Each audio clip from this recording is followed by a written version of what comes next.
Hey guys, here we have a 2022 Salem Cruise Lite. This is the 171 RBXL. This is the walkthrough video for the customer. We'll start up front. You have your front tongue jack. You have up and down. You do have a light if you're hooking up when it's dark out. You got your 7-way plug right here, and that will run your lights and brakes on the trailer. Your safety chains, and then you have this cable right here, which is a breakaway cable. And that's basically an emergency brake. If this trailer ever came unhooked from your tow vehicle, that would pull out and lock up the brakes on the trailer so it stays in place. You got your propane tanks here, and you can access them by loosening these nuts up here.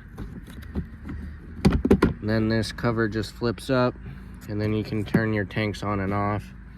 And this regulator does not have a lever to point to what tank it's drawing from, so I recommend opening one tank at a time. Once that goes empty, then you can use the other tank.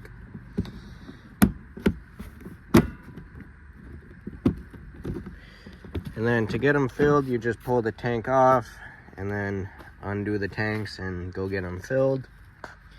You have 2 batteries up here, and then you got a battery disconnect switch, which you just turn it and it'll pop out, and that'll shut the batteries off. That way it'll save the power of them. All right, this side you got storage compartment, and there is magnet to hold it open. Nice pass-through storage. You even got a little bit back there when the bed is in the bed position, but if you have the bed up, it'll swing down, and so you don't want anything in there. All right. Quick look at the numbers real quick.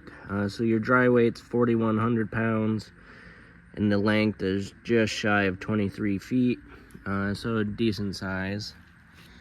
And then your gross vehicle rating is 75, so you got plenty of room for cargo. Over here you have the exhaust for your furnace. Just make sure nothing's in the way of that, and don't touch it while using it, because it gets pretty hot, and there's even a warning sticker right there about it. You have your city water hookup here, and that's where you hook up your water hose at campgrounds with a pressure regulator, and that helps maintain the pressure inside. Then you have a portable water tank. So if you're going to places that don't have water hookups, you can fill it before you leave. And it's just gravity fed. You stick the hose in there, and it'll fill the tank up. And the drain for that is right here, and it's just a valve that you pull open to drain it and close it to fill it. Then you got your power cord hookup.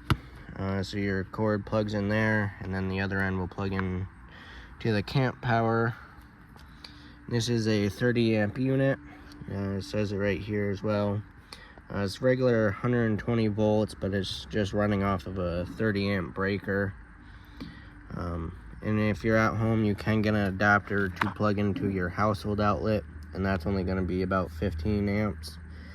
And so the only thing you can't run is the air conditioner, because that requires 20 amps. So you'll end up burning up the cord. So if you're going to run the AC, make sure you have the full 30 amp hookup. Then down below you have your sewer outlet here. So on the left is your black tank, which will be your toilet holding tank. And on the right is your gray tank, which is sink and shower. Then these right here are your low point drains for the water system, with just a valve to open them to drain it. It's not going to drain the entire system because there's going to be high and low spots, but they are there. All right, you got cable hookup here, cable and satellite. Then in the rear, This is prepped for a backup camera. Then you got an outside shower, your spare tires here, and then you have a black tank flush. So when you're dumping your black tank, you can hook your hose up there and it'll help flush it out for you. And make sure you have the valve open while doing that, because if you have it closed and get distracted, when it fills up, the only place to go is through the vent on the roof or out of the toilet, and you don't want that mess happening. Alright, on the door side, you got storage compartment right here. Nice little storage compartment. And then you can undo this latch. Then you have access to the back of your water heater. On this side of it, you have your bypass valves there for winterizing.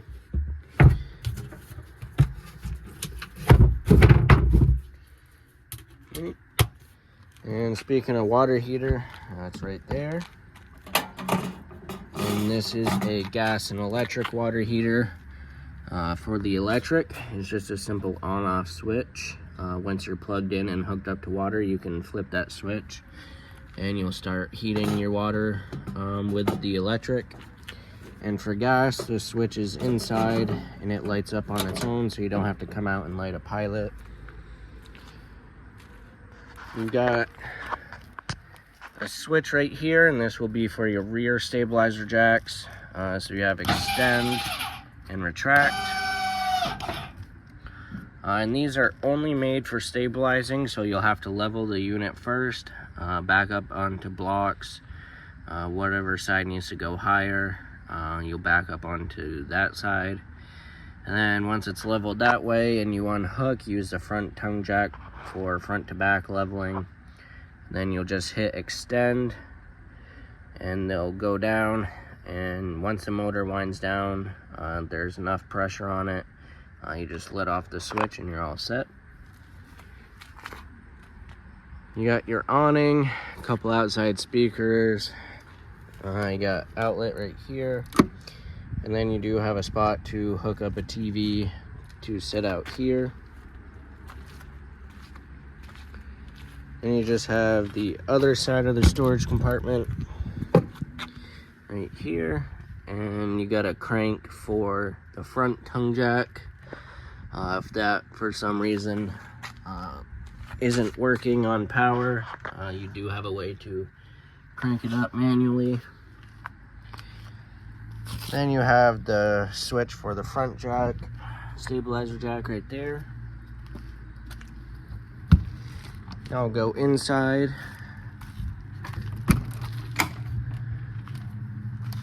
So this has the solid steps on it, and you have to have the door all the way open, or else these brackets will hit on it. So your lever, you just pull that out, and your steps fold down. And on each leg, there is a little button right there. You press and you can adjust the length of the legs. And you want to adjust it so that this part of the step is sitting flush with the bottom of the door sill. That way when you open and close the door, it's not binding on them.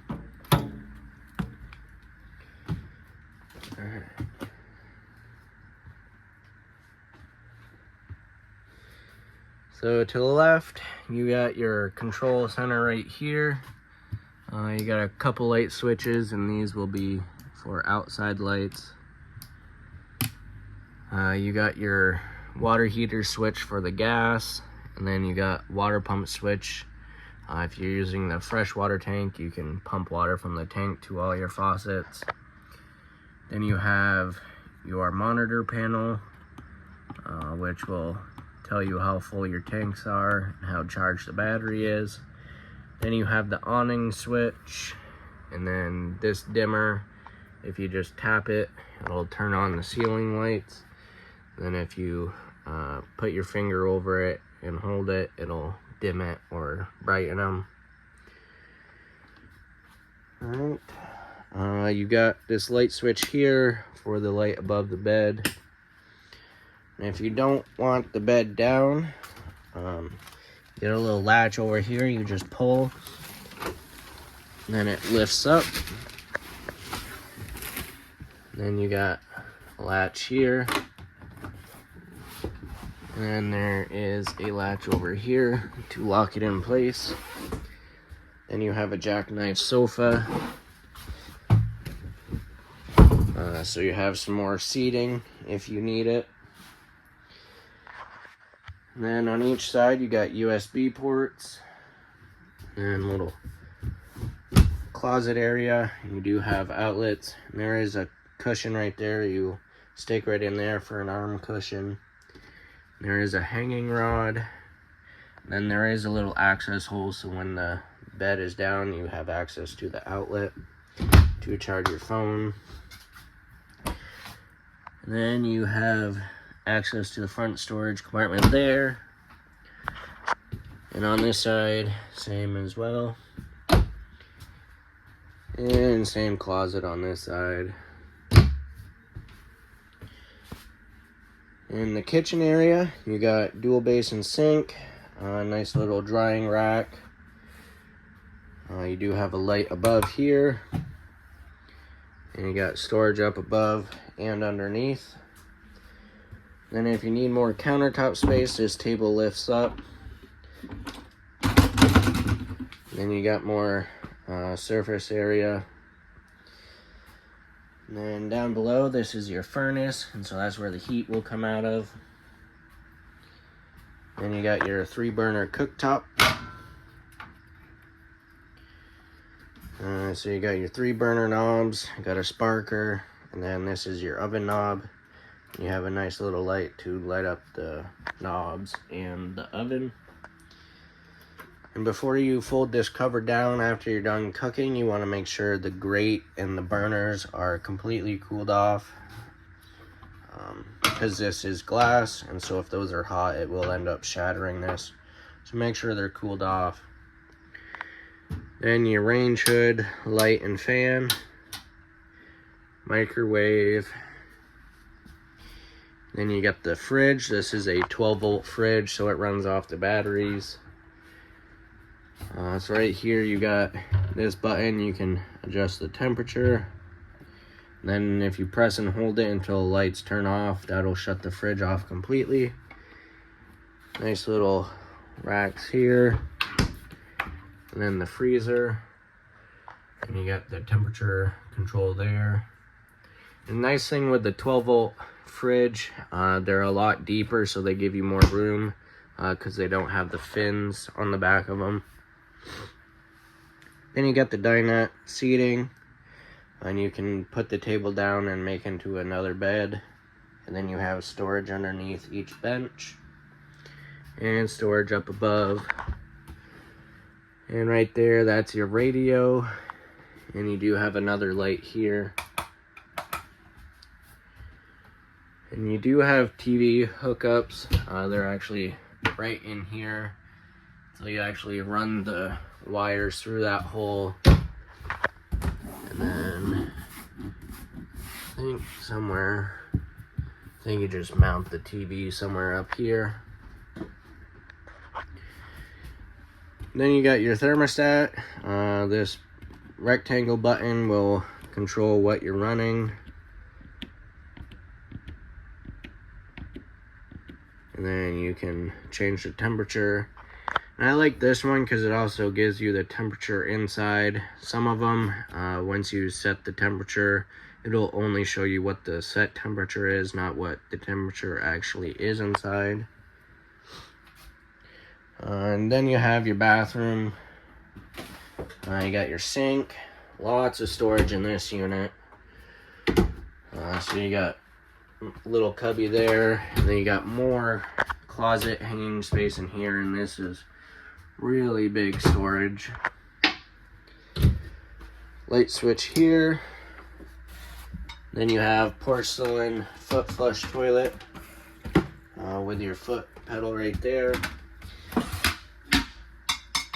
I like the porcelain. It's a lot easier to keep clean, and it's not plastic, so it doesn't feel like you're gonna break it every time you sit on. The toilet seat is still plastic, but at least the base is a little bit more sturdy. Then you got medicine cabinet.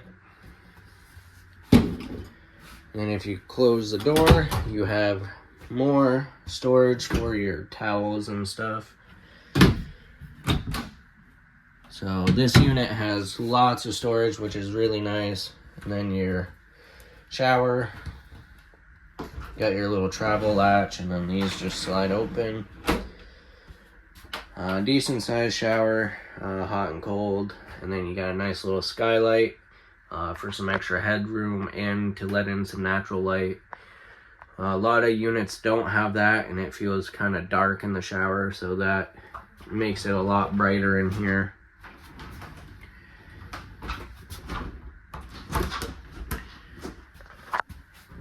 Alright,